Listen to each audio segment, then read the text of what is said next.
시장의 변동성이 굉장히 커진 지금 우리가 봐야 변하지 않는 지수를 보는 것보다는 이럴 때일수록 하나씩 공부를 좀 해나가는 게 필요할 것 같다는 생각이 듭니다. 그래서 오늘 배터리 다이브 임성균 위원님 모시고 여러분들이 궁금해하시는 2차 전지 그리고 그 2차 전지 내에 다양한 산업과 다양한 전략에 대한 이야기를 한번 들어보려 합니다. 위원님 안녕하세요. 네, 안녕하세요. 네, 우리나라 시장에 2차 전지 특히 전기차 배터리에 대한 관심도가 예전보다는 많이 사그라든 것 같아요. 네. 그런데 그의 반면에 최근에 보면 ESS 에너지 저장 장치에 대한 관심도는 오히려 반대로 많이 올라온 상황이라고 보여지는데 뭐 수년 내에 몇 배 성장한다라는 뉴스들도 굉장히 많잖아요. 네네. 위원님이 보시기에는 어떻게 성장할 것으로 보고 계시나요? ESS라는 게 사실 없던 시장이 갑자기 최근에 생긴 건 아니고요. 네. 원래 있었습니다. 원래 있었고 특히 이제 태양광이나 아니면 뭐 풍력 발전 이런 것들이 좀 늘어나면서 좀씩 늘어나고 있었던 건 사실인데 최근에 특히 이 분야가 좀 더 주목을 받는 거는 이게 좀 성장성이 그래도 좀 예전보다 많이 이렇게 커진 것 같다라는 반응 때문입니다. 그렇게 된 이유는 뭐니 해도 AI 데이터 센터 때문이라고 봅니다. 굉장히 전기를 많이 잡아먹잖아요. 네. 그래서 전기를 많이 잡아먹는데 전기를 그렇게 빠르게 생산을 늘리기는 어렵기 때문에 지금 뭐 미국 같은 경우 펜실베니아 주인가요? 그쪽에는 이제 데이터 센터가 많이 몰려 있다고 들었는데 거기 전기가 모자란답니다.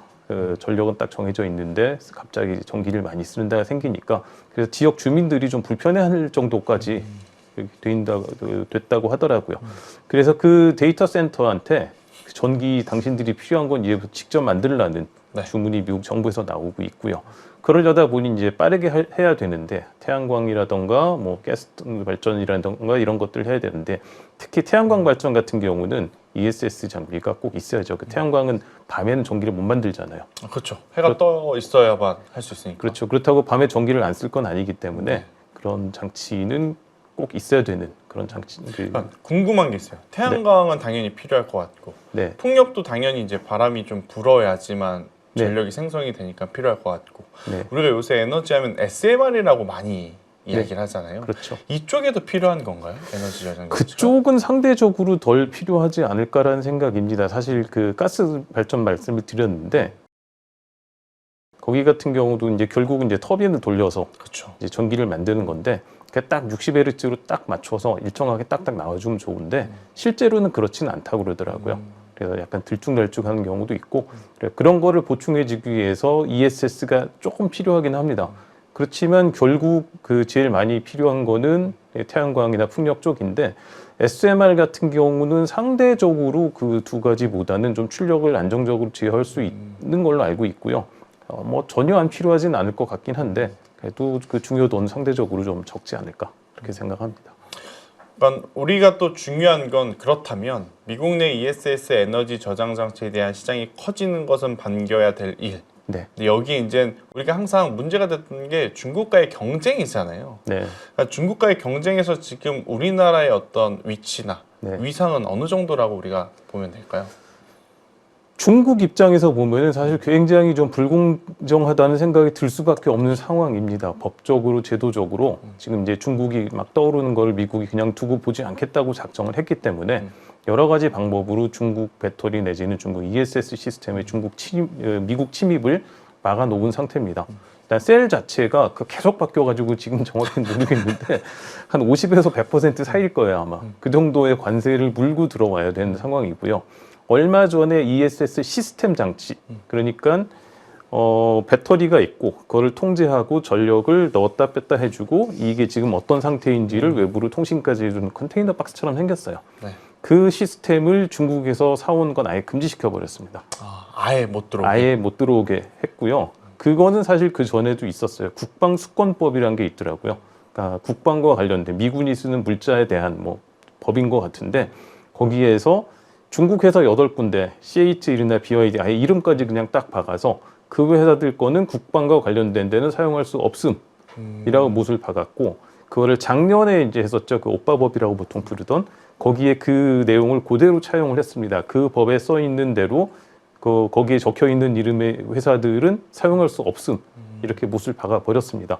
굉장히 불리한 상황인 건 맞고요. 중국한테 중국 입장에서는 억울할 텐데 뭐 지금 어쩔 수 없는 것 같고요. 그렇죠. 그러면 이제 그 나머지 시장을 한국이 가져올 수 있으려면 한국 회사들이 그걸 다 차지할 준비가 되어 있어야 되는데 준비가 전혀 안 돼 있는 거는 아니에요. 그 LFP인데 결국은 그게 좀 늦은 건 사실인데 그래도 생각보다 빠르게 좀 그 올라오고 있는 건 사실입니다.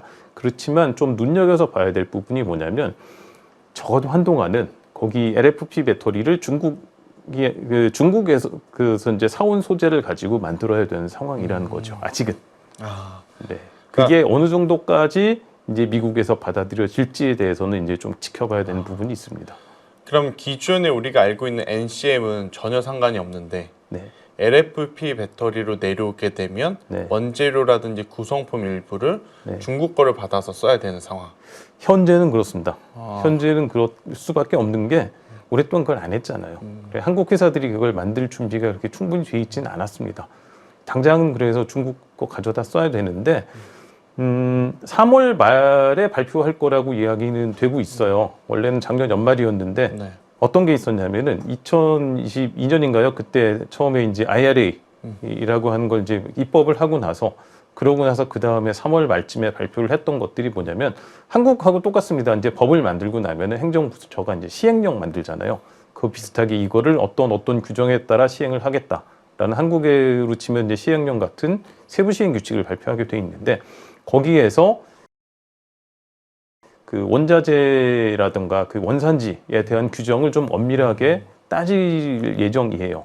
그렇게 돼 있는데 현재로선 적어도 금년 말 한 내년 정도까지는 중국산 소재를 많이 쓸 수밖에 없는데 그 소재를 얼마나 사용하는지 그걸 이제 어떻게 규정을 해주는지에 따라서 그런 배터리를 사용했을 때 ESS 장치가 투자세 공제를 받을 수 있는지 없는지 결정이 됩니다. 그건 나와 봐야 아는데 적어도 금년 그리고 한동안은 조금 불리할 상황에 처해질 수도 있습니다. 그럼에도 불구하고 여전히 중국 배터리를 갑자기 풀어줄 리는 없다고 생각을 해요. 그렇기 때문에 좀 지켜봐야 될 일이라고 생각합니다. 우리 또 전기차 혹은 2차 전지 기업들의 또 하나의 시장은 유럽이잖아요. 네. 유럽에서의 어떤 상황들은 미국과 거의 비슷하다고 봐야 되나요? 예, 시장 규모로만 놓고 보면은 유럽 전기차 시장이 미국보다 큽니다. 우리가 이제 미국에 좀 더 신경을 많이 쓰다 보니 미국이 중국 다음으로 크다고 생각을 하는데 개수 기준으로 보아도 미국은 세 번째고요. 유럽이 훨씬 큽니다. 근데 거기에서 한국 회사들이 이제 주목을 좀 덜 받는 것 같은 느낌이 드는 거는 뭐 일단 첫 번째로 미국 관련 보도가 좀 더 많이 나오는 게 사실이고요. 그보다 좀 더 큰 이유는 유럽의 이제 시장 상황인데요. 많은 것들이 그렇습니다만 유럽 같은 경우 미국보다 차가 좀 작아요.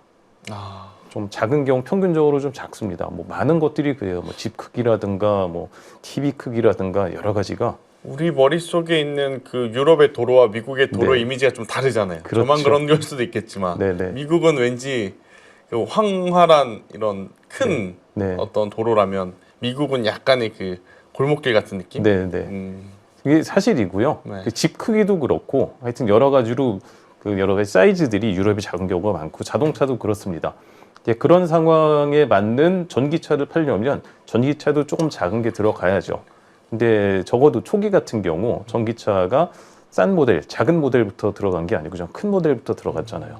그렇다 보니 이게 빠르게 이제 진화가 되면서 좀 작은 쪽까지 빨리 가져야 되는데 유럽이 한동안 그런 상황이 아니었어요.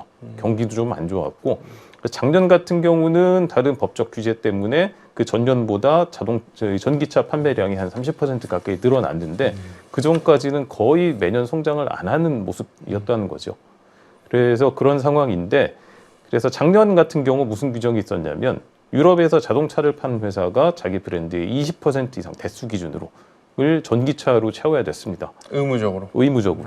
그래서 그 규정이 뭐 연장이 되네 안 되네 시행이 되네 안 되네 말이 많았는데 결국은 그 규정이 원래 방침대로 시행되는 걸로 바뀌었고요.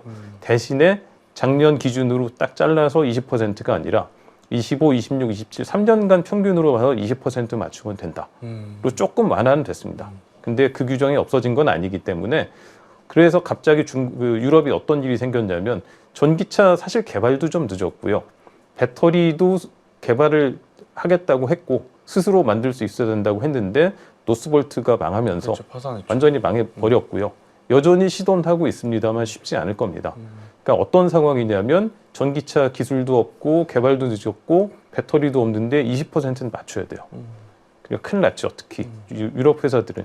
그래서 어떤 일이 벌어졌냐면 유럽 회사들이 중국 회사들하고 합작을 하는 일이 생겼고 유럽에 진출한 중국 회사들이 이제 전기차를 중국에서 만들어서 유럽으로 수출하는 그런 일이 벌어질 수밖에 없게 된 겁니다. 저 유럽 시장만이라도 우리가 좀 가지고 올 수 있다면 네. 굉장히 괜찮은 상황인 것 같은데 그렇죠. 아무래도 그쪽도 중국과의 약간의 연결고리가 조금 더 강화되어 있는 상태라고 보는 게 맞는 거겠죠? 그게 또 한편으로는 네. 지금 미국이 전 세계를 상대로 이제 주먹질을 하고 있잖아요. 네. 그렇기 때문에 유럽 입장에서도 좀 억울하다는 생각이 당연히 들 수밖에 없고 누가 봐도 이건 좀 부당하다고 생각을 할 수밖에 없는 상황인데 그때 중국이 슬그머니 손을 내밀면 그걸 뿌리치기 쉽지 않죠. 맞아. 현실적으로 그런 문제가 있는데 한국 기업들도 사실은 오래전부터 유럽에 배터리 공장을 가지고 있고 자동차 회사들도 자동차 공장이 있죠. 그래서 그런 것들을 활용을 해서 열심히 잘 하고 있습니다. 특히 기아차 같은 경우는 EV3, EV2 이런 좀 작은 전기차가 그 한국에서 생산을 해요. 생산을 해서 이제 유럽으로 보내기 때문에 그 수출 물량을 뽑아볼 수 있는데 이 숫자가 꽤 의미 있게 늘어난 모습이 보이고 있고요.